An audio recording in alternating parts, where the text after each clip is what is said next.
जी बिस्मिल्लाहिर्रहमानिर्रहीम, अस्सलाम वालेकुम। मैं हूं बिलाल अहमद। उम्मीद है आप सब खैरियत से होंगे। बात करेंगे आज की ताज़ा तरीन नई डेवलपमेंट्स में जो कि ज़हीर केस में हुई हैं। इस केस में अब तक क्या हुआ है यकीनी तौर पर आप जान चुके होंगे, लेकिन कुछ ऐसी मालूमात हैं जो कि फील्ड रिपोर्टर्स के पास मौजूद हैं।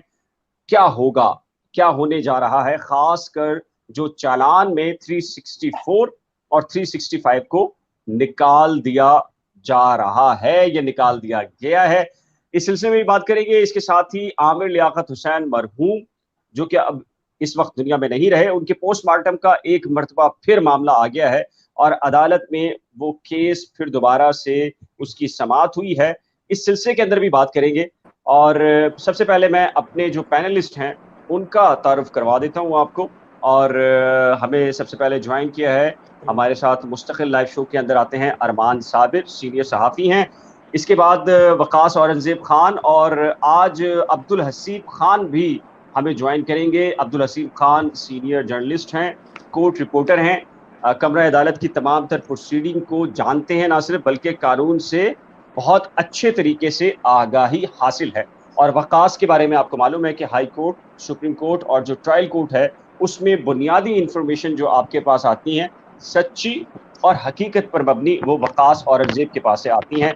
जबकि अरमान साबिर, चूँकि इनका तजुर्बा इतना ज़्यादा है, डॉन में रहे हैं, बीबीसी में रहे हैं, मुख्तलिफ इदारों में रहे हैं, तो इस केस को उन्होंने बहुत अच्छे तरीके से देखा है। ख़ासकर ना सिर्फ ज़हीर का केस, बल्कि आमिर लियाकत हुसैन जब इस दुनिया से रुखसत हुए तो पोस्टमार्टम के सिलसिले में और जितने भी शकूक व शुबहात पैदा हुए, तो सबसे पहले मैंने और अरमान साबिर साहब ने व्लॉग्स किए थे। तो वकास से शुरू करते हैं। वकास, आप लेट हुए, हमने 11 बजे का टाइम रखा था। सुना है कराची की सड़कों के ऊपर थोड़ी सी बात कर लेते हैं। क्या कहेंगे आप, कहाँ लेट हुए, थोड़ा सा बताएं जरा। बिलाल भाई, कराची की सड़कें सड़कें तो कहीं नजर नहीं आ रही हैं। ढूंढते हैं, हम घर से सुबह निकलते हैं तो ढूंढते हैं कहीं हमें सड़क नजर आ जाए। मैं गुलशन मेमार से रोज सदर तक जाता हूँ और वापस गुलशन मेमार आता हूँ, तो गुलशन मेमार से ये सिलसिला शुरू होता है। और हाईवे हमें थोड़ा ठीक बेहतर लगता है। जैसे ही आप सोराब रोड क्रॉस करते हैं, उसके बाद से खासतौर पर मोटरसाइकिल सवार जो हैं वो यानी फूंक फूंक कर कदम रखने वाली बात होती है। और फिर जहांगीर रोड, वो तो कहीं से भी लगती नहीं है कि सड़क है, वो तो खंडरात का मंजर पेश कर रही है। वो सड़क न जाने कब से ऐसी है और ऐसी रहेगी, उसकी नसीब में यही लिखा है। फिर आप एम ए जिना का हाल देख लें, उसके साथ साथ सदर में आप सड़कों का हाल देख लें। और बारिश के बाद खास तौर पर जब पानी पानी होता है और गाड़ी को ये नहीं पता चल रहा होता कि कहाँ सड़क ढूंढूं मैं और कहाँ खड्डा होगा, और जहां से जाता है वहीं खड्डा मिलता है उसको। तो बुरा हाल है। न जाने किस चीज का इंतजार किया जा रहा है, हुकूमत किस चीज का इंतजार कर रही है, इंतजामिया किस चीज का इंतजार कर रही है, कब बनाई जाएंगी ये सड़कें, और अच्छा कराची वाले तो इससे। अ- अच्छा, अरमान भाई, मैंने सुना है कि अब बहुत ज्यादा ये शिकायत आ रही है, जो मोटरसाइकिल सवार है ना कराची में, उनके साथ जो कमर का यानी कि सर्वाइकल का इशू और जो रीढ़ की हड्डी का मामला होता है, वो बहुत बड़े पैमाने के ऊपर उसमें इजाफा हुआ है, खतरनाक हद तक। क्या कहेंगे इस सिलसिले में आप? देखिए, जो गड्ढे पैदा हो गए हैं और जिस तरह से, बल्कि बारिश ने तो कई सड़कों को बिल्कुल उधेड़ के रख दिया है। और कराची में कोई मेरे ख्याल से ऐसी सड़क नहीं है जो कि सही सलामत हो। और हैरत की बात यह है कि जो सरकारी इदारे हैं वो तो लिखते हैं कि डिस्ट्रिक्ट सेंटर में कोई 1.25 किलोमीटर के करीब जो है, टोटल जो है 1.25 किलोमीटर के करीब जो है सड़कें खराब हुई हैं, और वो भी जुजवी तौर पर खराब हुई हैं। ये सरकारी आदाद शुमार है। अब नहीं वो कह रहे पता नहीं भाई। कौन सी। हाँ, हाँ। वाकई। मतलब ये हद है, हद है ये सरकारी आदाद शुमार के मुताबिक डिस्ट्रिक्ट सेंट्रल में सड़कें खराब ही नहीं हुई हैं, तो थोड़ी बहुत खराब हुई हैं कहीं कहीं। और टोटल सारा पूरा रकबा मिला के कोई 1.25 किलोमीटर के करीब बनती है। मतलब ये एक है सरकारी आदर्श शुमार, देख लें आप कि क्या है ये। तो ये जब सड़कें खराब ही नहीं हुई सरकारी रिकॉर्ड में, तो बनेगी कहाँ से? तो अब भाई आप जो है वो थोड़ा मतलब ये मत उम्मीद हाँ रखें कि भाई, सड़कें बन जाएंगी। अरमान भाई, जब सरकारी रिकॉर्ड में सड़कें हैं ही नहीं तो खराब कैसे होंगी? सड़कें हैं ही नहीं। नहीं नहीं, मैं आपको बताता हूँ, देखें, मैं आपको बताता हूँ, देखें, एक बहुत अच्छे, बहुत सीनियर जर्नलिस्ट हैं और उन्होंने जो एडमिनिस्ट्रेटर कराची हैं उनसे पूछा कि यार, ये बारिशों में जब आप निकलते हैं तो आपके साथ कौन कौन लोग होते हैं? तो उन्होंने कहा कि जी चीफ इंजीनियर होता है, वाटर बोर्ड के हुकाम होते हैं, सेवरेज से रिलेटेड जो कुछ अफसरान होते हैं, और ये सारे 21 और 22 ग्रेड के अफसरान होते हैं। तो उन्होंने कहा कि अच्छा, आप जब लेके निकलते हैं तो फिर आपको ये क्या बताते हैं, और जब आप किसी नाले पे खड़े होते हैं तो क्या पूछते हैं? तो कहते हैं हम उनसे पूछते हैं कि यार ये बताएं कि ये पानी यहाँ से निकल के कहाँ जाएगा, और अगर इमरजेंसी के अंदर इसमें जो सीवरेज की लाइन है उसको अगर ब्रेक करना पड़े तो कहाँ जाती है। तो यकीन जाने उनके अल्फाज ये थे, जो एडमिनिस्ट्रेटर कराची या दीगर जो ऑफिशियल्स है वो कहते हैं किसी को नहीं पता होता, किसी को नहीं पता होता। और क्या करते हैं फिर, वो जो नाले ब्रेक करते हैं ना, तोड़ते हैं आप उनकी जो बाउंड्रीज तोड़ के आबादियों में जो पानी, आप एक आबादी को बचाने के लिए दूसरी आबादियों में पानी घुसाते हैं आप। तो ये जो सूरत हाल पैदा होती है। तो हसीब, आप भी मेरा ख्याल लगता है कि अब मेमार से आते हैं यार, बड़ा आप तो अपना अलग शहर ले लें यार, आप तो उसको अलग से शहर कर लें, वहां अदालतें खोल लें यार। आप लोग आते हैं वहां से, मेमार से। तो बिलाल भाई, आपकी तरह अगर वीडियो कॉन्फ्रेंसिंग पर अगर सारा काम हो जाए तो क्या ही बात है, हमें घर से ना निकलना पड़ेगा। हसीब भाई आपकी आवाज नहीं आ रही सही, आपकी आवाज थोड़ी सी कम है। आपकी आवाज अभी थोड़ी बेटर है? जी जी, हाँ। आप बेहतर है। हाँ, तो मैं कह रहा हूँ कि अगर हमारे काम वीडियो कॉन्फ्रेंसिंग पे ही चल जाएं, और जिस तरह से हम अभी बैठ के आपस में बात कर रहे हैं इसी तरीके से अगर हमारे काम भी हो जाए तो क्या कहने। लेकिन बीमार निस्बत हसीब भाई आपकी वॉइस में प्रॉब्लम है, हैंड फ्री निकाल कर दोबारा से लगाएं या इसको थोड़ा सा सही करें, आपकी हैंड फ्री में प्रॉब्लम आ रहा है। अच्छा वकास, चलें केस के ऊपर आते हैं, हम केस के ऊपर बात करते हैं। लेकिन सबसे पहले हम जहीर के केस को डिस्कस करने से पहले ये डॉक्टर आमिर लियाकत हुसैन मरहूम जो अब दुनिया में नहीं रहे, उनके बारे में एक और केस नया आ गया है। ये थोड़ा सा कंट्रोवर्सी क्या है, अरमान भाई के पास बाद में जाएंगे। आप थोड़ा सा कोर्ट रूम का प्रोसीजर बताएं, फिर अरमान भाई से कुछ पता चला है कि अंदर की खबरें उनके पास हैं, इस सिलसिले में थोड़ा सा बताएं। अच्छा, आज इनकी फैमिली यानी इनकी बेटी और पहली साबिका बेगम जो हैं वो सिटी कोर्ट आए और डिस्ट्रिक्ट जज की अदालत में दरख्वास्त दायर की, जिसमें मौक़िफ़ ये अपनाया गया कि जो पोस्टमार्टम का ऑर्डर है मजिस्ट्रेट की जानिब से उसको रोका जाए, कलअदम करार दिया जाए, क्योंकि एक मजिस्ट्रेट ने तदफीन का हुक्म दिया, पोस्टमार्टम नहीं करवाया और बाकी सारा मामला, तदफीन का मामला वो सब कुछ हुआ। उसके बाद दूसरा मजिस्ट्रेट ये कह रहा है किसी मद्दाह के दरख्वास्त पर ये ऑर्डर देते हैं कि पोस्टमार्टम होना चाहिए, तो इस चीज़ को रोका जाए क्योंकि उनकी रूह है उनको भी तकलीफ होगा और जो उनके बेटी और बेटे हैं वो भी ये नहीं चाहते। अदालत ने इस दरख्वास्त पर नोटिस जारी कर दिए, जो दरख्वास्त गुजार थे जिनकी दरख्वास्त पर मजिस्ट्रेट ने ऑर्डर दिया था उनको भी नोटिस जारी कर दिया, और जो कंसर्न मजिस्ट्रेट हैं जिन्होंने ऑर्डर किया था पोस्टमार्टम कराने का उनको भी नोटिस जारी कर दिया और जवाब तलब कर लिया गया है इनसे।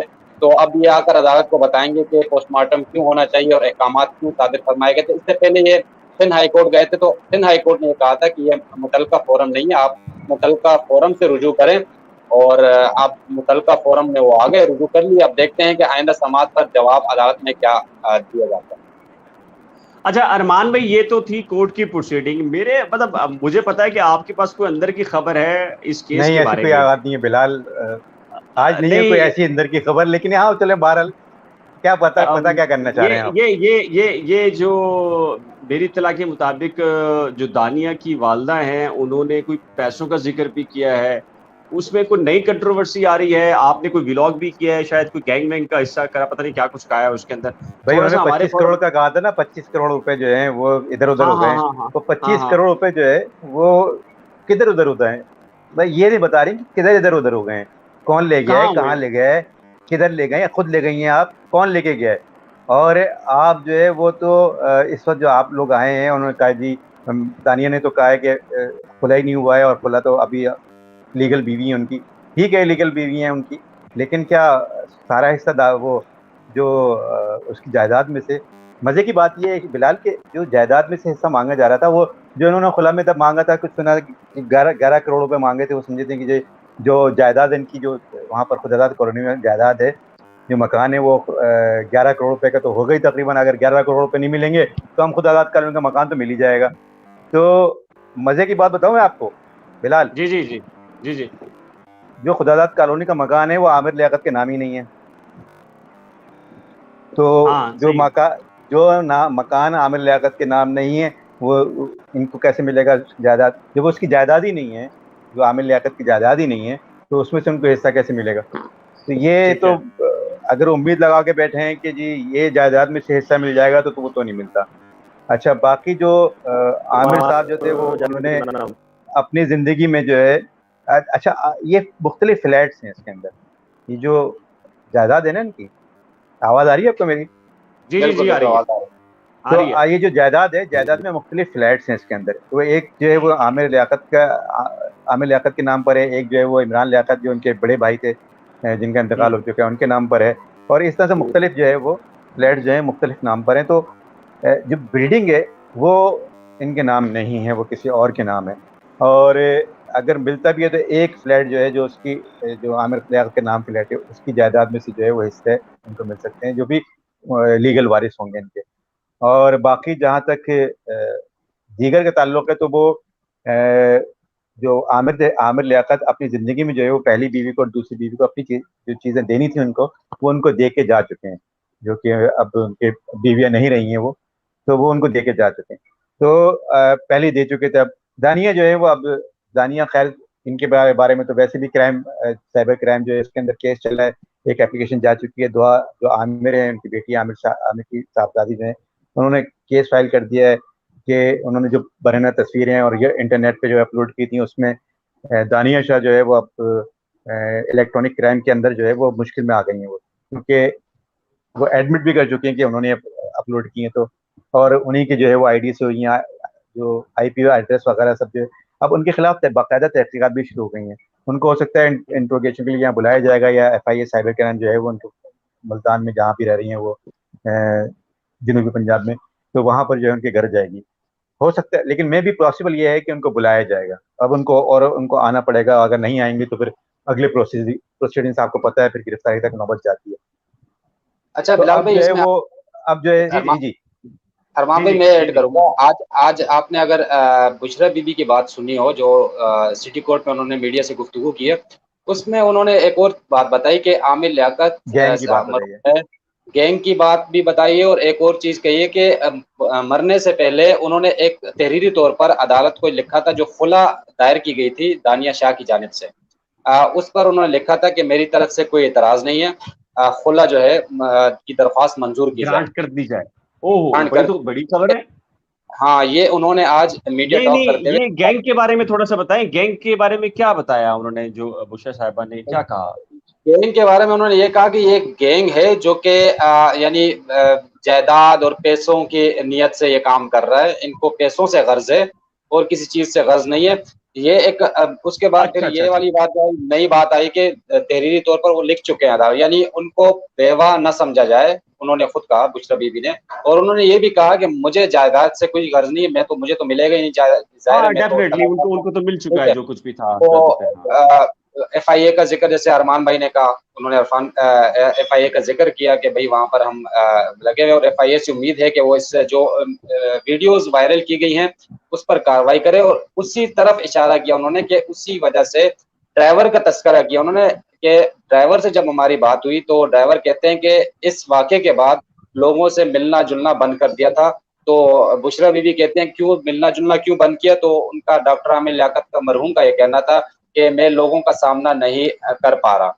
तो ये बहुत सारी बातें, अब इसमें हकीकत कितनी है कि उन्होंने रिटर्न जो लिखा है, जाहिर है उसका कोई ना कोई प्रूफ तो होगा। अगर उसका प्रूफ है तो जाहिर सी बात है, फिर तो दानिया शाह को बेवा ना समझा जाए, फिर तो वो तलाक याफ्ता हो जाएंगी।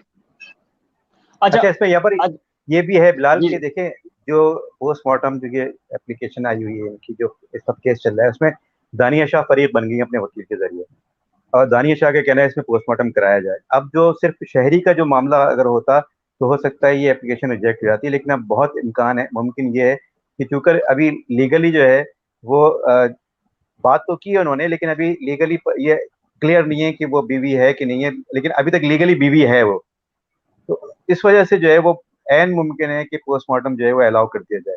अगर पोस्टमार्टम जी जी अरमान भाई ये बताएं, अगर अलाउ हो जाती है एप्लीकेशन, तो अब पोस्टमार्टम से मैं वही बता रहा हूँ कि अगर अब जो है जो पोस्टमार्टम होता भी है अगर, तो अब इतने दिन गुजर चुके हैं कि चीज़ें जो हैं वो अब उस देखें, अगर बॉडी जो है वो 24 घंटे भी जो है पुरानी हो जाए तो वो डिकेइंग प्रोसेस शुरू हो चुका होता है, और वो जो फ्रेश बॉडी में जो चीज़ें मिलती हैं, जो निशान मिलते हैं, ब्रूजेस मिलते हैं, वो अब नहीं मिल सकते।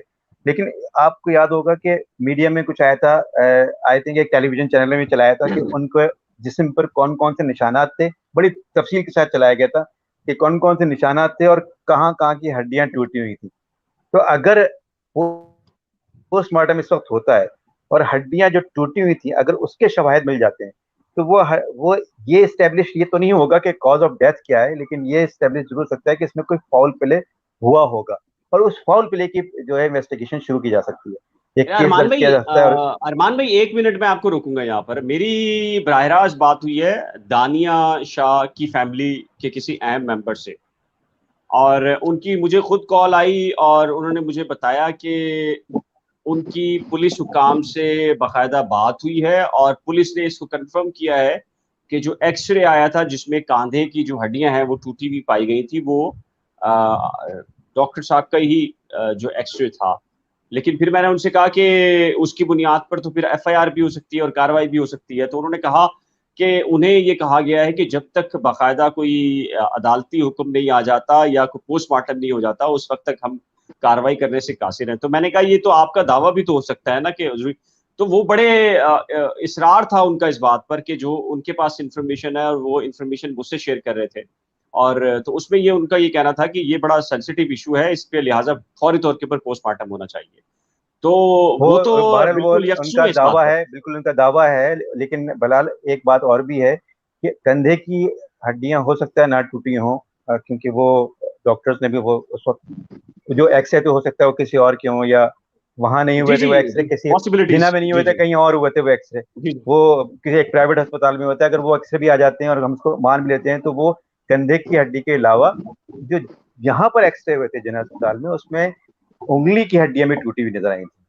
तो उंगली की हड्डियां ये उस वक्त टूट सकती हैं जब अच्छा, जो है वो या तो मजाहमत कर रहे खींचातानी हो या होती इस है, तरह की मुजाहमत जी जी होती है। बिल्कुल।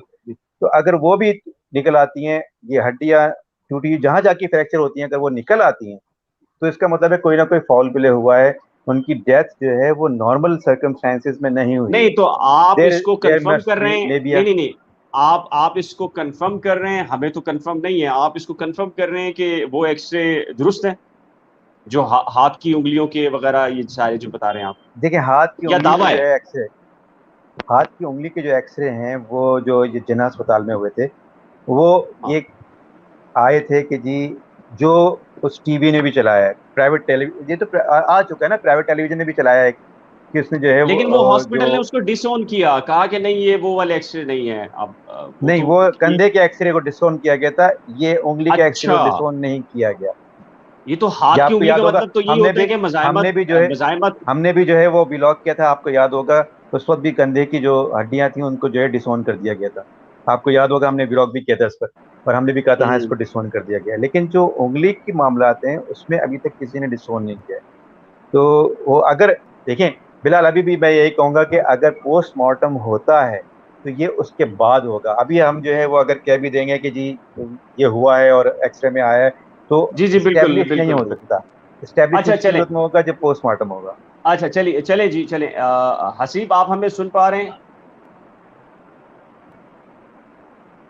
हसीब का इंटरनेट का इशू आई थिंक, मेरे ख्याल से। हसीब आप हमें सुन पा रहे हैं? नहीं, हसीब की आवाज नहीं आ रही और ना शायद हमारी जा पा रही है उन तक। वकास, एक चीज बताएं, ये अब आते हैं जहीर के केस के ऊपर। ये एक कमेंट आया है और बहुत सारे कमेंट्स आ रहे हैं लेकिन ये पॉजिटिव हैं। वो कह रहे हैं कि जी सर प्लीज बताएं ह्यूमन एक्टिविस्ट क्यों सहाफियों को धमकियां दे रहा है, प्लीज रिप्लाई बिलाल भाई। बिलाल भाई, ये आपसे पूछा, आप इसका जवाब देते हैं कि क्यों आपको धमका रहे हैं एक्टिविस्ट। नहीं देखें, वैसे अगर सिटी कोर्ट की अगर बात की जाए, अब देखें सिटी कोर्ट का मिजाज इस वक्त ये बना हुआ है, जहां पर जहीर का केस चल रहा है, कि जो मनपसंद लोग हैं, जो एक साइड की खबरें चला रहे हैं, उन तक मालूमात मिल रही हैं, और यहाँ तक कि कमरा अदालत तक की मालूमात उन तक पहुंच रही है। जो तहरीरी अहकामात हैं अदालत की जानिब से, उसमें जो चीज़ें सामने आ रही हैं वो अलग हैं, और बाकी जो उनके पास जा रही हैं, हमने मुख्तलिफ यूट्यूब चैनल्स पे देखी, तो वो अलग हैं। ज़ाहिर है उनको नवाजा जा रहा है, तो वो मज़ीद उनके बारे में वो चीज़ें आगे बढ़ा रहे हैं। हमारी कोशिश शुरू से ये रहती है कि जो हक़ाइक़ पर मबनी जो चीज़ें हमारे पास आ रही हैं, वो लोगों के सामने रखी जाएँ। अब उससे अगर किसी की दिलाज़ारी होती है या कोई खुश होता है, तो वो तो अलग बात है, लेकिन हमने तो खबर देनी है, और खबर कभी अच्छी होगी, कभी बुरी भी होगी। तो धमकाने का जहाँ तक मामला है, अब धमकाने के हवाले से बिलाल भाई ज़्यादा अच्छी रोशनी डालेंगे कि क्या मामला है। नहीं, वो हम अभी रोशनी डालने से कासिर हैं, हमें 2 से 3 दिन लगेंगे, तो फिर हम बहुत अच्छी तरीके से बताएंगे। लेकिन अभी फिलहाल मेरा ख्याल से है कि वो जिसे कहते हैं ना हलीम, जो है उसके अंदर घोटा लगना शुरू हुआ है, तो पता है आपको उसको पूरी रात लगती है उसके अंदर हलीम बनने के अंदर, फिर जो है वो हलीम पे। अच्छा, मैं हसीब भाई, आप हमें सुन पा रहे हैं प्लीज? नहीं, हसीब सुन नहीं पा रहे मेरे ख्याल से। हसीब, अगर आप जाकर वापस आ जाएं तो प्लीज जरा, अगर आप तो। ठीक है, मेरे ख्याल से अच्छा, हेडफोन का मसला। अच्छा, वकास वकास हमें ये बताएं, चलें आज की प्रोसीडिंग में बहुत सारी चीजें तो आप सुबह से लेके अब तक लोगों को बता चुके हैं, और बहुत सारी चीजें ऐसी हैं कि मुख्तलिफ और जरिए से उनको पता चल गई है, मुख्तलिफ और फोरम से पता चल गई हैं।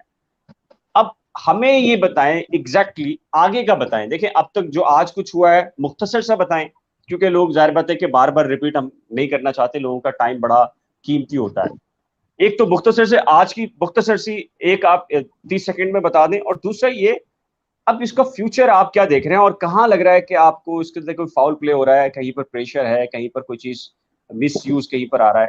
फिर हम आएंगे अरमान भाई की तरफ, और अरमान भाई से ये पूछेंगे कि एक वकील साहब हैं, उन्होंने, कहते हैं ह्यूमन राइट्स के वकील हैं, उन्होंने मुल्जमान की आज लोकेशन को बताया है कि जी वो मुल्जमान वहां पर जो है वो हैं, और उनको आसाइशें दी जा रही हैं। हालांकि वो मुल्जमान जमानत में और स्टेट की प्रोटेक्शन में है, लेकिन उन्होंने उनकी निशानदेही स्पेस की कर दी है। तो ये कितना खतरनाक हो गया है उनकी जो जिंदगियों के बारे में अरमान भाई से पूछेंगे। तो वकास, थोड़ा सा आज का बताएं, और इसके फ्यूचर के बारे में बिल्कुल वो चीज बताएं जो आप देख रहे हैं अपने तजर्बे की रोशनी में। देखें बिलाल भाई, आज तो ज़ाहिर है हम इंतज़ार कर रहे थे, जो दरख्वास्त लगाई थी एमएल के हवाले से, उस पर आज ऑर्डर होना था। तो ऑर्डर हुआ, उस वही जो मजिस्ट्रेट साहब ने जो ऑर्डर किया था, तकरीबन उसी ऑर्डर को फॉलो किया, और उसमें जो दलाइल दिए गए वकला की जानिब से, मुद्दई मुकदमा जो है उनकी जानिब से वकील थे, उन्होंने इसरार किया आज फिर कि इस रिपोर्ट को या जो दरख्वास्त जो तफ्तीशी अफसर की जाए, ये जायज़ दरख्वास्त है, उसको मंजूर किया जाए। इसके मंजूर होने से केस पर मुस्बत असरात मुरतब होंगे, और अगर रिजेक्ट होती है तो केस जो है वो खराब होगा। तहम अदालत ने एक बार फिर उनके आर्गूमेंट से इख्तिलाफ किया, और अपने फैसले में करार दिया कि वो एक एडमिनिस्ट्रेटिव ऑर्डर था, और ये मुतलका फोरम नहीं है। मुतलका फोरम नहीं है तो आप मुतलका फोरम से रुजू करें। यहाँ पर हम मजिस्ट्रेट के जो आप अरमान भाई विकास की आवाज सही सुन रहे हैं आप? थोड़ी सी बीच में डल हुई थी, फिर सही हो गई। ठीक है, जी अच्छा, जी विकास, कंटिन्यू तो, प्लीज।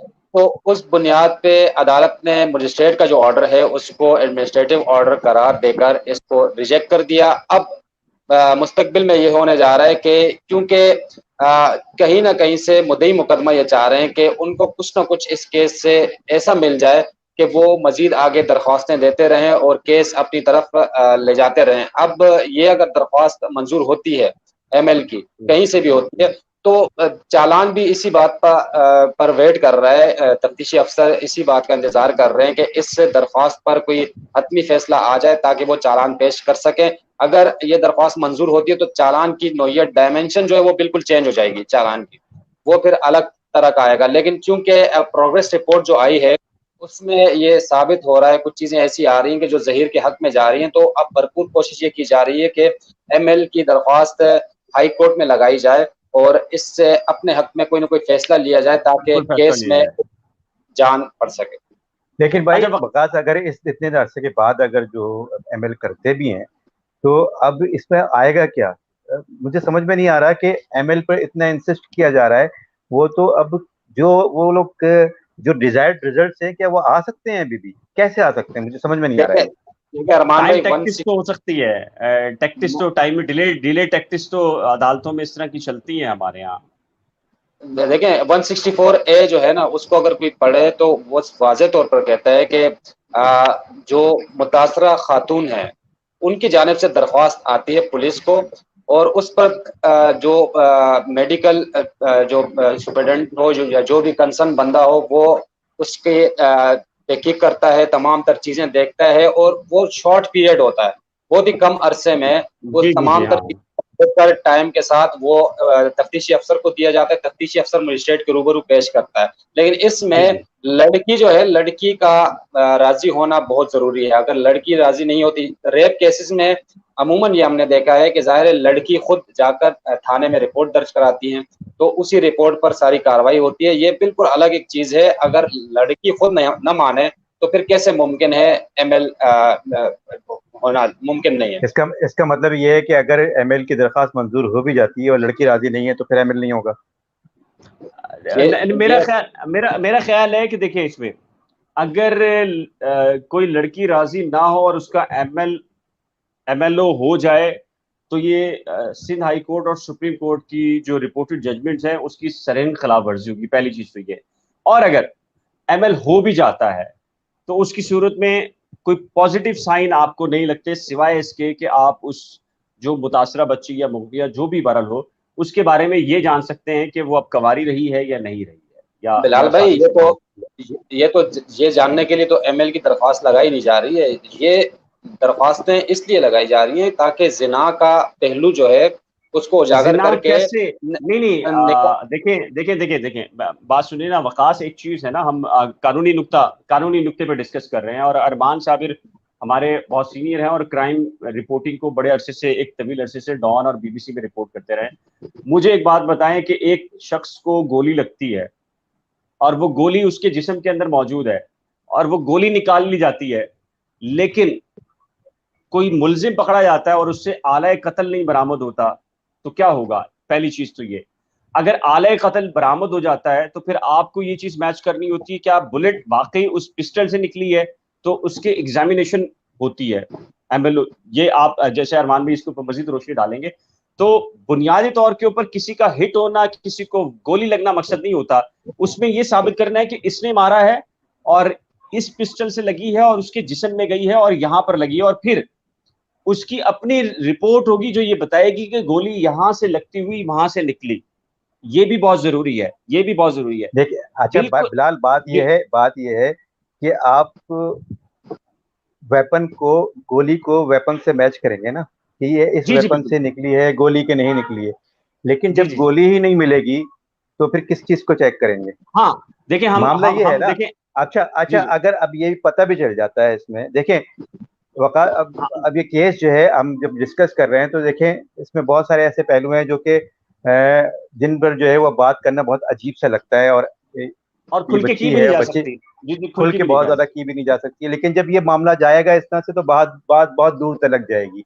जी जी बिल्कुल। ये सारी चीजें डिस्कस भी होंगी इसमें कि अगर ये बात साबित हो भी जाती है, वकास, अगर ये बात साबित हो भी जाती है कि वो जो लड़की है वो कंवारी नहीं रही और तो उसमें उसका रेप हुआ है, अगर रेप हुआ है तो रेप किसने किया है? रेप सिम्टम्स के लिए उसके तो मिलने, जरूर डीएनए डीएनए रेप के आप लिए तो करेंगे ना। जरूरी है, हाँ, रेप के लिए हाँ जरूरी है डीएनए कि रेपिस्ट का कुछ तो मिले। कुछ तो और अगर मिलेगा। रेपिस्ट और रेपिस्ट जो है वो कौन है, ये ये कैसे हो जाएगा कि जी जो जो जिसने अगवा किया वही रेपिस्ट है? ये कैसे नहीं नहीं, स्टेब्लिश हो चलें, सकता है? आप ये इल्जाम भी आ सकता है, और जो भी मुतासरा कोई भी लड़की अगर ये इल्जाम भी लगा दे और अदालत में ये भी कह दे कि जो उसके साथ रेप हुआ है और फलां ने किया है, तो उसका डीएनए मैच करना लाजिम है अरमान साहब। मसला ये नहीं है। जी हाँ, बिल्कुल मसला ये बिल्कुल है कि कोई बिल्कुल बिल्कुल। मुतासरा लड़की ये कहे कि ABCD ने उसके साथ ज्यादती की है जबरदस्ती, तब भी वो शनाख्त भी कर ले शनाख्ती परेड में, तब भी उसका डीएनए मैच नहीं होगा, तब तक आप उसका जुर्म साबित नहीं कर सकते। बुनियादी मामला ये। लेकिन वकास, बहुत सारे लोग इस पे एतराज कर रहे हैं और हमने भी शुरू से ही कहा था, इसमें हमें ये लगता है कि XYZ जो भी मामला है उसमें बच्ची को इतना प्रेशराइज करना कि उसकी जिंदगी के गिर जो घेरा तंग है, यानी कि आपके पास एक ऑप्शन है वापसी, अदरवाइज आपकी जिंदगी जो है वो मजीद घेरा तंग होगा।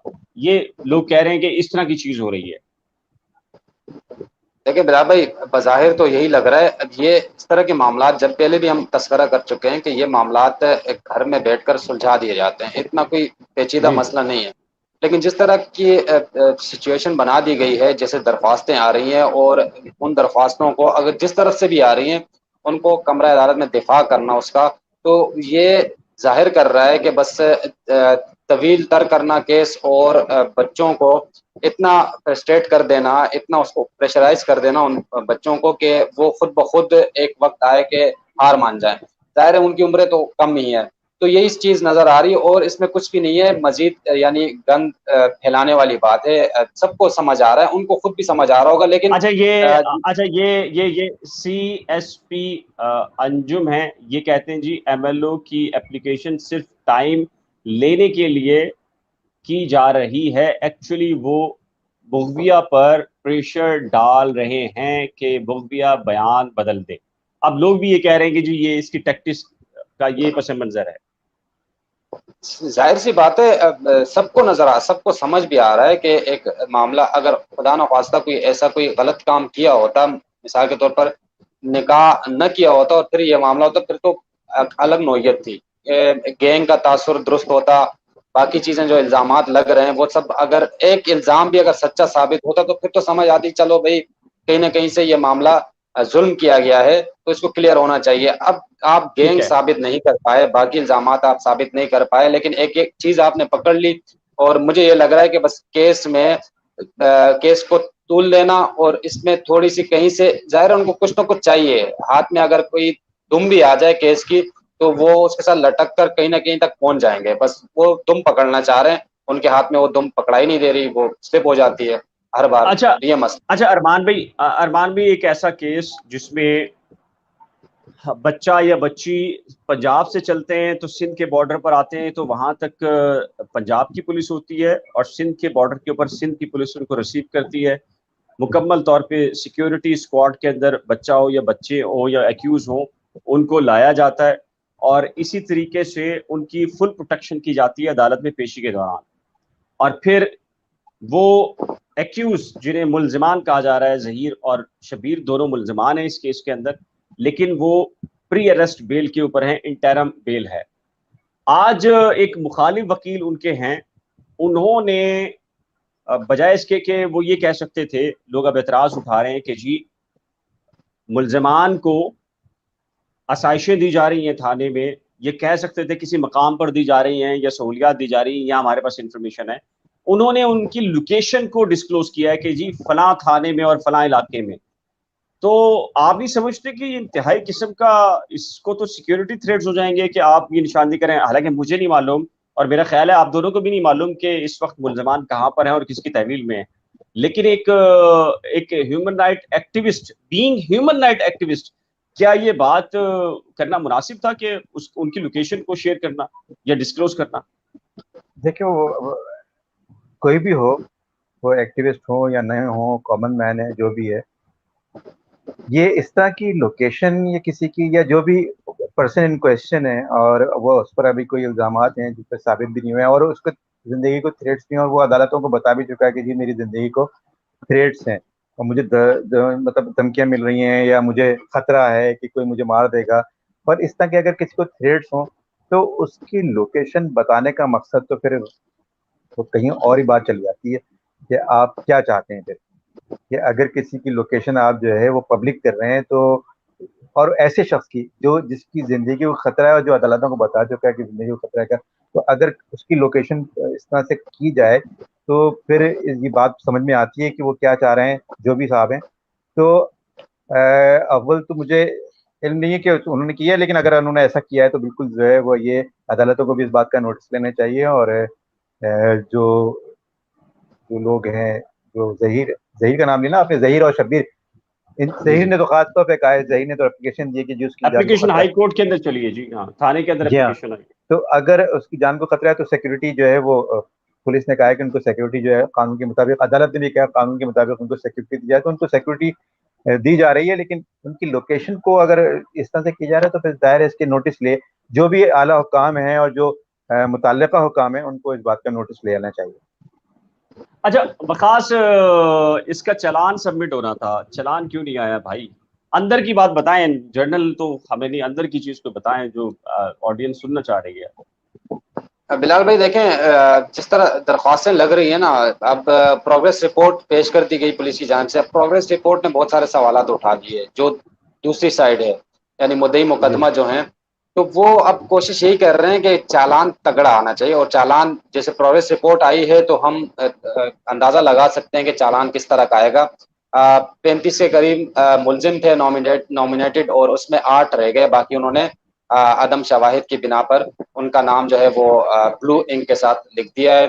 तो जो लड़की हैं उनके बयानात की ज़ाहिर तफ्तीश हो रही है, सबसे पूछगिछ हो रही है।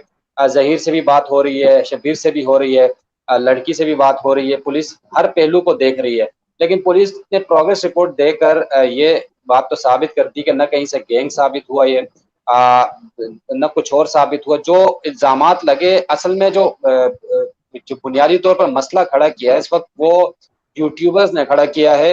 हर तरह के यूट्यूबर जो अपने यानी जो दिल में ख्वाहिशात हैं उनको रख रहे हैं वो स्क्रीन पर, तो वो हाँ, ये उससे एक जुड़ी बड़ा कोई मसला चीज, है, ये बहुत बड़ा उससे मसला है। जुड़ी कोई चीज भी प्रोग्रेस रिपोर्ट में नहीं है। जब वो जो आपके जो इल्जामात थे वो अगर इल्जामात ही रहे और अदालतों में ऐसी कोई चीज नहीं आ रही, और फिर जाहिर है उस केस को मजीद लंबा किया जाना है, तो उसमें फिर दरख्वास्तें देनी है।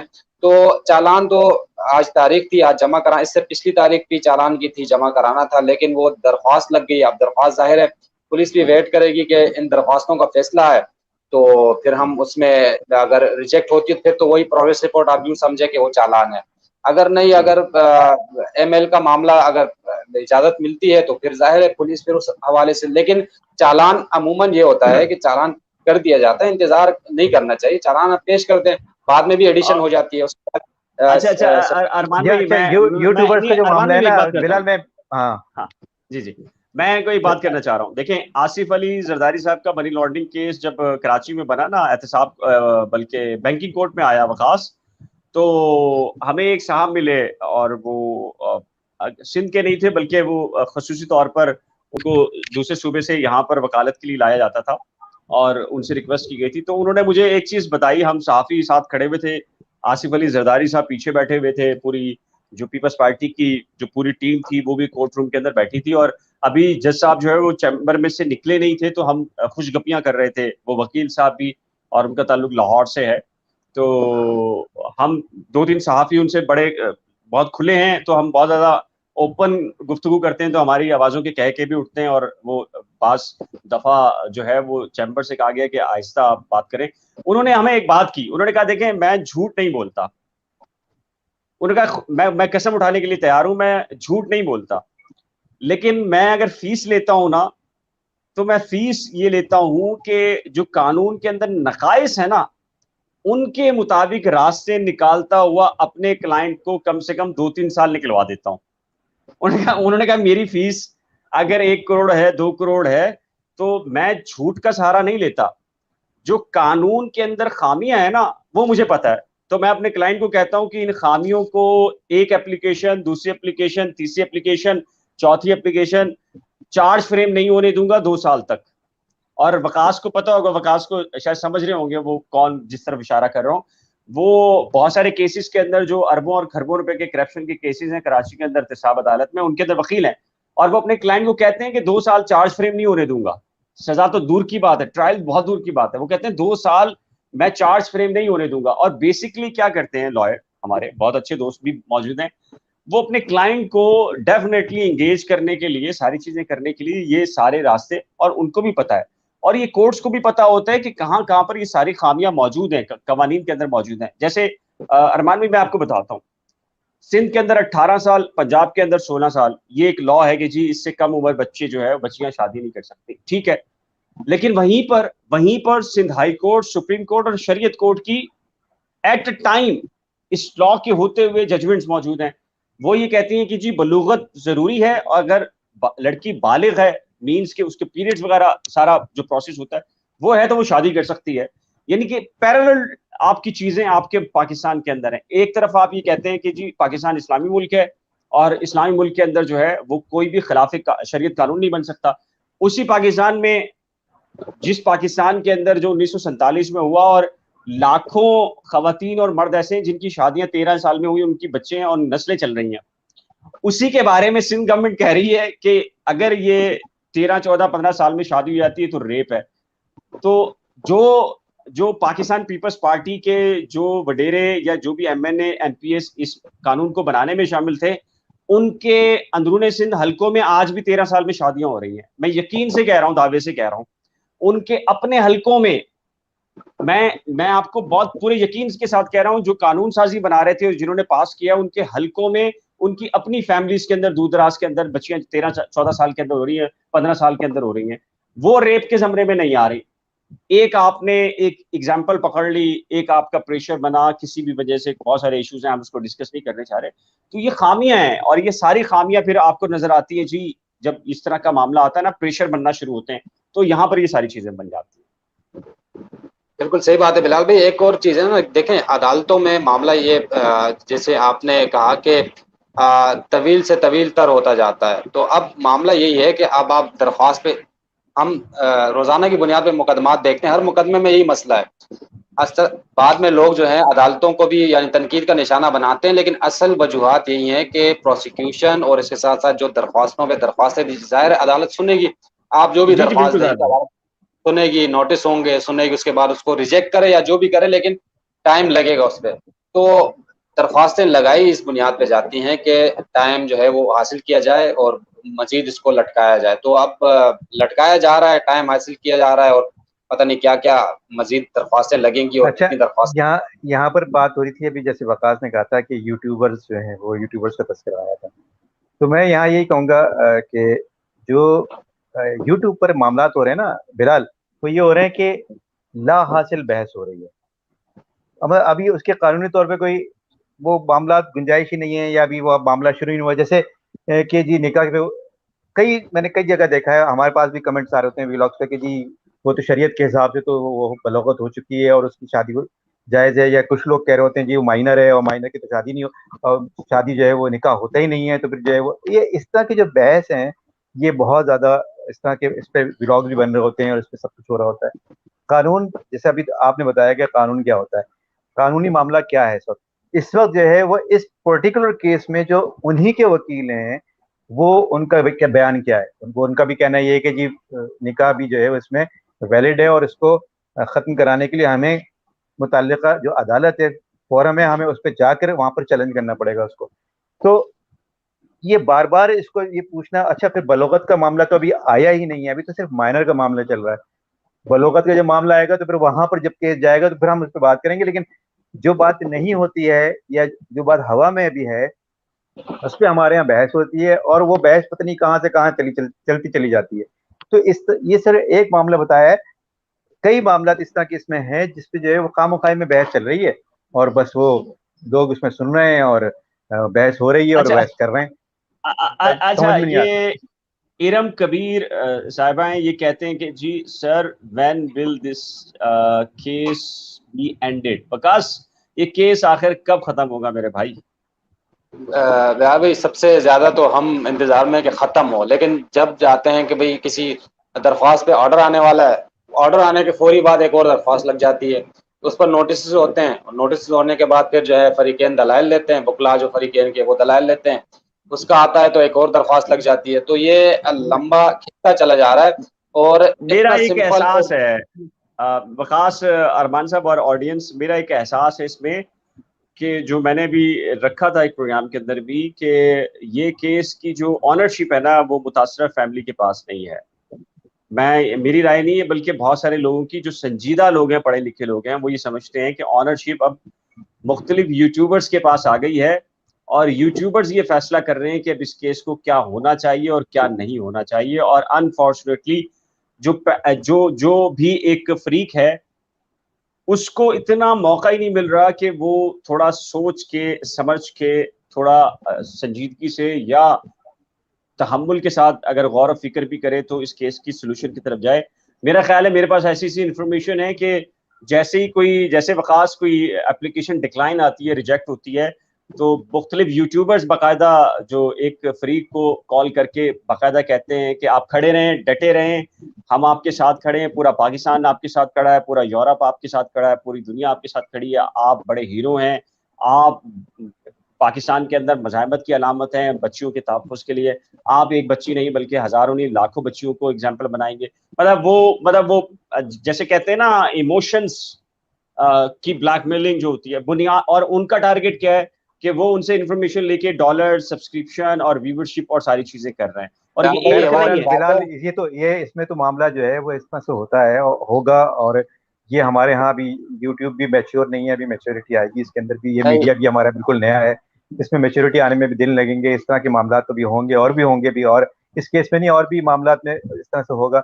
और क्या कहते हैं इसमें, बात यह है कि जब तक दरखास्तें दूसरे फरीक की तरफ से आती रहेंगी, जब तक ये केस लटकता रहेगा, जब या फिर वो दरखास्तें आना बंद हो जाएंगी, या इस केस में जो कानूनी जितने मामलात हैं उसमें अब वो पॉइंट उठाने के लिए जब उनके पास कुछ नहीं रह जाएगा, तो फिर शायद जो है वो ये इसका जो है फैसला होगा। तो क्या वकास साहब क्या कहते हैं इस पे? मैं अरमान भी पहले तो उस बात की जवाब दूंगा बिलाल भाई जो कह रहे हैं यूट्यूबर्स के हवाले से। इसकी मिसाल वैसी है जैसे हमने कराची का तस्करा किया ना, जो साफ सुथरी सड़कें दिखाई जाती हैं, जो वज़रा होते हैं हमारे निकलते हैं, हाँ तो हाँ, यहाँ बिल्कुल भी सही वही कह रहे हैं। वही हिसाब चल रहा है।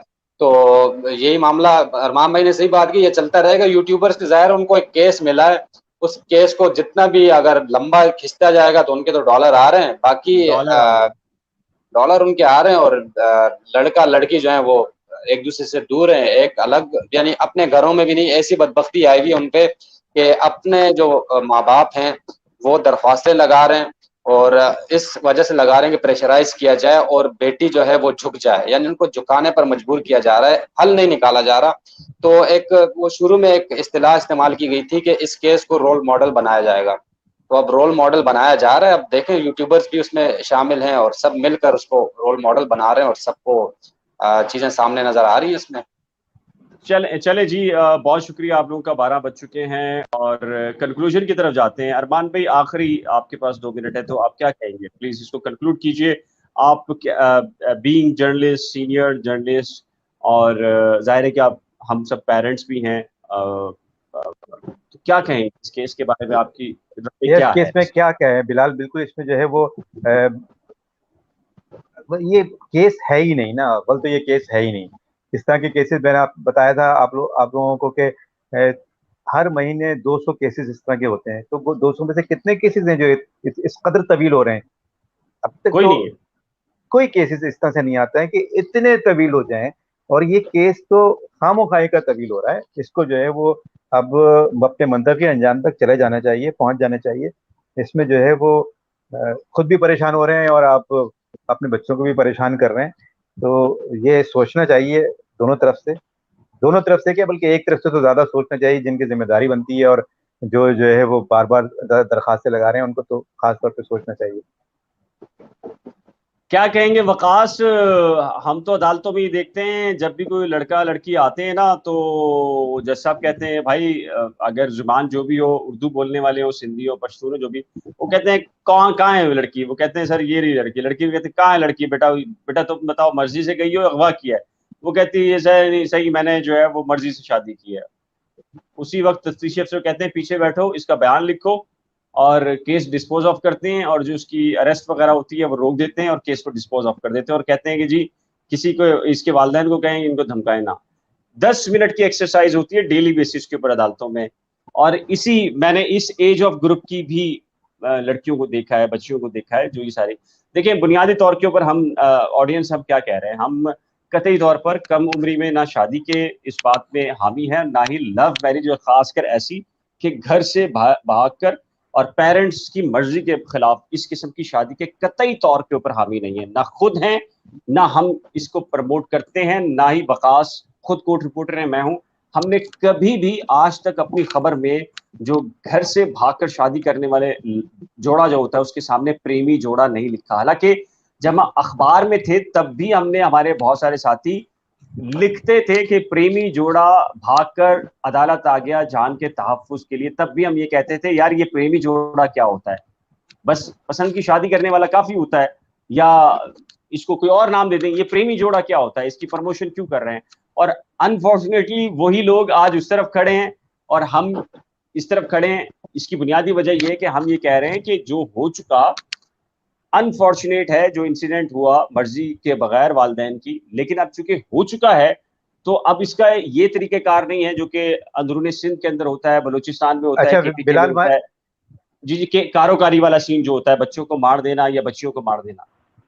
मैं इसमें एक बात और कहूंगा बिलाल, अभी ऐसी ख्याल आया मुझे कि ये जो केस इस वक्त पर्टिकुलर जो केस है इसमें, ये अगर ये केस जैसे दीगर केसेस हैं वो इग्नोरेबल केसेस हैं, कोई लाइमलाइट में नहीं आ रहे हैं, कुछ नहीं हो रहा है। ये केस लाइमलाइट में आने के बाद अगर इसका फैसला फिर आखिर में का अल्टीमेटली, जैसा कि अभी नजर आ रहा है तफ्तीश में अभी तो कुछ भी नहीं निकला है, और ये इसका जो फैसला जो है वो नजर आ रहा है कि जी कपल जो है वो फेवर में जा रहा है। तो अगर ये हो जाता है और कपल के फेवर में ये चला जाता है तो ये हम जो है इसको डिस्करेज करते हैं कि भागने वाली शादियां जो है नहीं होनी चाहिए, भाग के शादी नहीं करनी चाहिए।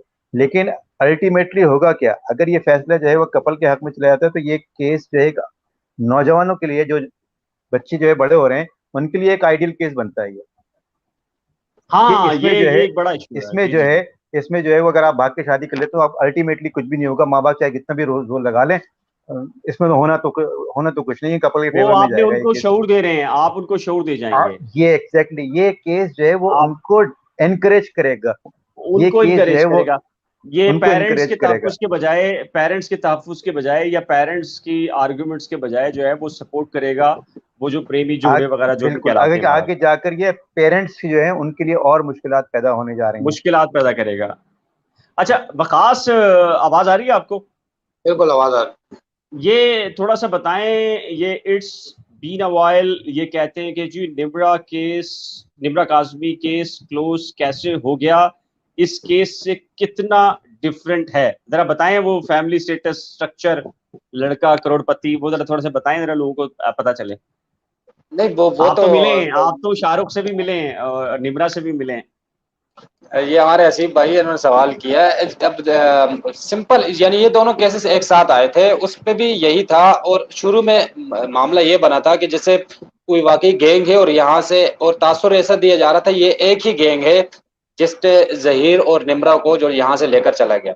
अब जब हमने शाहरुख से मिले हम लोग, शाहरुख बिल्कुल वो एक लग रहा था कि पढ़ी लिखी फैमिली, और बाकी में वो जब अदालत ने कहा कि 5 लाख रुपए श्योरिटी जमा करा दो और लड़की जिसके साथ जाना चाहती है ले 5 जाए। लाख रुपए वो शाहरुख की फैमिली ने जमा करा दिए और वो चली गई। और वहां भी निम्रा ने बयान दिया है कि मैंने मर्जी से निकाह किया है, मर्जी से मैं गई हूँ, वालिदैन पेश हुए अदालत में, बाद में कंप्रोमाइज हो गया क्योंकि इससे कुछ निकलना था नहीं तो केस निमट गया। अब ये जो कह रहे हैं कि हम इस केस को रोल मॉडल बनाएंगे, जैसे अरमान भाई ने बात की, तो ये क्या चीज किस चीज को यानी आगे हाईलाइट करना चाह रहे हैं? इस चीज को हाईलाइट करना चाह रहे हैं कि इस तरह की मिसाल के तौर पर जहीर के हक में फैसला आ जाता है तो इनको यानी ये इतना हाईलाइट कर दिया उन्होंने, केस खुद किया लड़की के वालिदैन ने, तो ये मैसेज आगे जाएगा कि इस तरह ये ऑप्शन नौजवान नस्ल के पास मौजूद है। यानी ये खुद ये चीज आगे लेकर आ रहे हैं। होना नहीं चाहिए था। निम्रा काज़मी वाले मामले में भी यही मामला हो रहा था और वालिदैन को शायद बात समझ आ गई या क्या हुआ, और लड़का भी अच्छा था, पढ़ी लिखी फैमिली थी, वो आए 5 लाख की श्योरिटी जमा कराई और अब रह रहे हैं, हंसी खुशी रह रहे हैं, मामला खत्म हो गया। अब ये होना चाहिए था कि फैमिलीज को आपस में इंटरेक्शन रखना चाहिए था, एक दूसरे का यानी फैमिली रिलेशन कायम करना चाहिए था, और रोल मॉडल अगर बनाना ही था इस मामले को तो इस तरह पॉजिटिव वे में बना लेते ताकि उनकी बेटी के लिए आसानियां पैदा होती। अब तो उनकी बेटी के लिए मजीद मुश्किलात अच्छा पैदा कर। वकास, अच्छा वकास बिलाल 1 मिनट में यहाँ रोकूंगा। ये मेरे यहाँ लाइट चली गई है और किसी दिन जो है वो लाइट पे भी प्रोग्राम करें क्या, लोड शेडिंग ने जो है वो दिमाग खराब करके रखा हुआ है, जी और बिल्कुल, सारे देखिए कराची का बड़ा कराची के मसला है इश्यूज के ये। ऊपर हम कल कोशिश करेंगे, बिल्कुल, कराची को फोकस करेंगे, कराची के मसाइल के ऊपर बात करेंगे और बताएंगे। और ये जब अच्छा यहाँ चाहते हैं पर एक लाइट बंद सवाल कर आया देते है, हैं। हाले दिल तो ने मैं पूछा यहाँ, है, मुझे इजाजत दे, मैं यहाँ से चल रहा हूँ क्योंकि अब मेरे यहाँ चले लाइट जी। चली गई है, तो ठीक है, अच्छा हम इसको क्लोज थैंक कर यू। रहे हैं जी, हम इसको क्लोज कर रहे हैं जी। एक सवाल आया है हाले दिल से, वो कहते हैं जी मेरा सवाल ये है कि निकाह ख्वाह की जमानत कौन करवाएगा, उनकी जमानत क्यों नहीं करवाई गई, क्या यहाँ भी मौलवी हजरात के साथ नाइंसाफी हो रही है? बिल्कुल जी, हमारा ये ख्याल है कि जी इसमें बिल्कुल नाइंसाफ़ी है और इस मामले को देखना चाहिए। अच्छा जी, इसमें रबिया खलील साहिबा हैं, ये कहती हैं जी कम उम्री की शादियाँ नहीं होनी चाहिए। जी, बिल्कुल नहीं होनी चाहिए, लेकिन अब जो निकाह हो चुका इसको चलने दिया जाए, लेकिन मुस्तकबिल में कानून साज़ी की जाए। तो राबिया साहबा, मैं एक बात बताता हूँ आपको, देखिए ये मामला कानून साज़ी का नहीं है, ये तरबियत का मामला है। असल में बुनियादी खराबी बच्चों के अंदर नहीं होती। ये जो हम पेरेंट्स हैं ना बुनियादी तौर के ऊपर, ये पेरेंट्स की ज़िम्मेदारी है। बच्चे अपनी मर्ज़ी से इस दुनिया में नहीं आते। हम ख्वाहिश का इज़हार करते हैं तो बच्चे इस दुनिया में आते हैं। बच्चों की तरबियत करना और उनके साथ बच्चा बन के उनकी तरबियत के वो नुकात उनको बताना जो बुनियादी तौर के उनकी तरबियत के लिए लाज़िम होता है। मैं बार-बार ये कहता हूँ कि हम परवरिश को और तरबियत को एक साथ मैच करते हैं। हालाँकि परवरिश और तरबियत में फ़र्क है। परवरिश एक जानवर भी करता है, एक चरिंद-परिंद भी करता है अपने बच्चों की, और परवरिश एक इंसान भी करता है अपने बच्चों की। जब भी कोई जानवर या परिंदा जो अपना बच्चा जब उसकी तरफ आते हैं तो वो घोंसला बनाता है, तो वो ये देखता है कि वो दरख्त कहाँ पर है, धूप तो नहीं आएगी, उस पर हमला तो नहीं होगा, इंसानी मदाखलत तो नहीं होगी, कोई और चरिंद-परिंद दरिंदा तो वहाँ पर नहीं आएगा। वो अपनी तरीके से पूरी कोशिश करके उस घोंसले को महफूज़ बनाता है और फिर वो अंडा देकर वहाँ से बच्चे की जो जो अमल होता है वो उसका आगाज़ होता है और बच्चा जो है वहाँ पर डेवलप होता है, बड़ा होता है। तो यहाँ पर जो मामला है, अगर हम अपने बच्चों को अच्छी खुराक देते हैं, अच्छा घर देते हैं, अच्छी तालीम देते हैं, तो बुनियादी तौर पर ये परवरिश है। इसका तरबियत से कोई ताल्लुक नहीं है। तरबियत इंसान के अंदर को डेवलप करती है। तो हमें इस बात को समझना होगा, महसूस करना होगा कि परवरिश और तरबियत 2 अलग-अलग पहलू हैं। हम बच्चों की परवरिश करके ये समझते हैं कि हमने इनकी तरबियत की है। अनफॉर्चुनेटली अच्छे स्कूल, अच्छा घर, अच्छा माहौल, अच्छा लिबास या अच्छा खाना तरबियत नहीं है, ये परवरिश का हिस्सा है। तो लिहाज़ा ज़िम्मेदारी बच्चों से ज़्यादा पेरेंट्स की है और पेरेंट्स को ये एहसास करना होगा कि बच्चों को अपने लेवल पे लाके मत समझाएँ, सिखाएँ। आपको जाना होगा, हमें जाना होगा बच्चों के लेवल पर और हमें बच्चा बनकर उनकी चीज़ों को, उनकी जो भी उनकी ज़रूरियात है, उसको महसूस करना होगा, उनके जज़्बात को महसूस करना होगा। अच्छा जी, निब्रा के बारे में था कि जी, निब्रा के वालिदैन बेटी से मोहब्बत थी। ये चीज़ देखिए, ये तो अलग-अलग बात है, किसको अपनी बेटी से मोहब्बत है या नहीं है। और अच्छा जी, चलिए जी, इसको वाइंड अप करते हैं। तो वकास, आज तक के लिए इतना ही था। ऑडियंस, नीचे दिए गए कमेंट सेक्शन में ज़रूर तय कीजिएगा आपको ये हमारा लाइव सेशन कैसे लगा। कल हम कराची को फोकस करेंगे और कराची के जो इश्यूज़ हैं, सिविक इश्यूज़ हैं, की इलेक्ट्रिक का इश्यू अरमान भाई ने उठाया है और सड़कों के इश्यूज़ हैं, बहुत कुछ। कल हम ऐसी-ऐसी चीज़ें आपको बताएँगे जो शायद पहली मर्तबा आएगा बुनियादी तौर के ऊपर। पीटीआई के ऊपर बड़ी तनकीद होती है, नून लीग के ऊपर बड़ी तनकीद होती है। अगर तनकीद नहीं होती तो पीपल्स पार्टी की गवर्नमेंट के ऊपर कोई तनकीद नहीं कर रहा। ना कोई मीडिया हाउस कर रहा है, ना कोई सहाफ़ी करता है, ना सोशल एक्टिविस्ट करता है, ना यूट्यूबर कर रहा है, कोई भी नहीं कर रहा। क्यों नहीं करते? इसके पीछे क्या हकीकत है? कल इंशाल्लाह से डिटेल के साथ बताएँगे। आज के लिए इतना ही। अल्लाह हाफ़िज़। अल्लाह हाफ़िज़।